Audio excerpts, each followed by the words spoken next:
In a society striving for justice, the call for prison reform echoes loudly. It's a plea for change, a cry for humanity. Let's start by writing a letter to your local newspaper about the need for prison reform. Here's a template to get you started. Links are in the description. To the editor, I am writing to bring attention to the issue of prison reform in Alabama.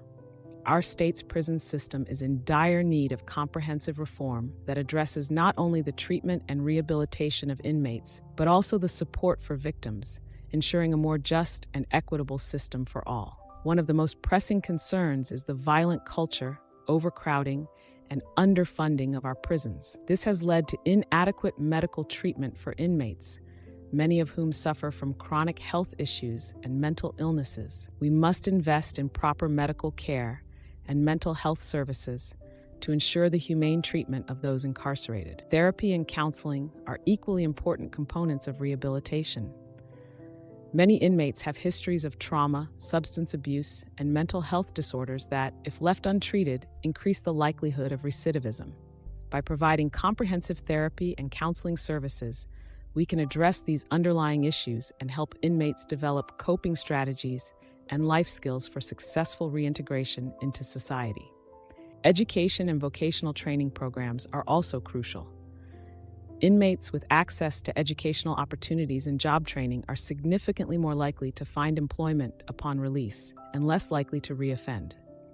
Investing in these programs benefits the inmates, enhances public safety, and reduces the long-term costs of repeat incarceration. Victim advocacy is another aspect of prison reform that is often overlooked.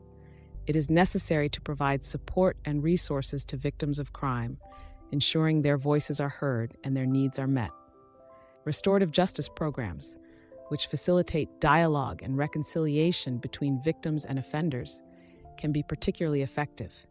These programs focus on repairing the harm caused by crime and promoting healing for both victims and offenders. We must also address the sentencing laws that contribute to overcrowding and disproportionately affect nonviolent offenders.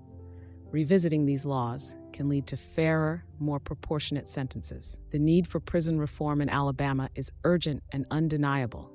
By prioritizing medical treatment, therapy, education, and victim advocacy, we can create a more humane and effective prison system that promotes rehabilitation and reduces recidivism. This is not only a matter of justice, but also a reflection of our commitment to human dignity and the well-being of our communities. I urge our policymakers, community leaders, and fellow citizens to support comprehensive prison reform in Alabama. Together, we can build a system that truly serves justice and fosters a safer, more compassionate society. Sincerely, your name. Prison reform is not a choice, it's a moral imperative. Let's write our letters of change and sign them with hope.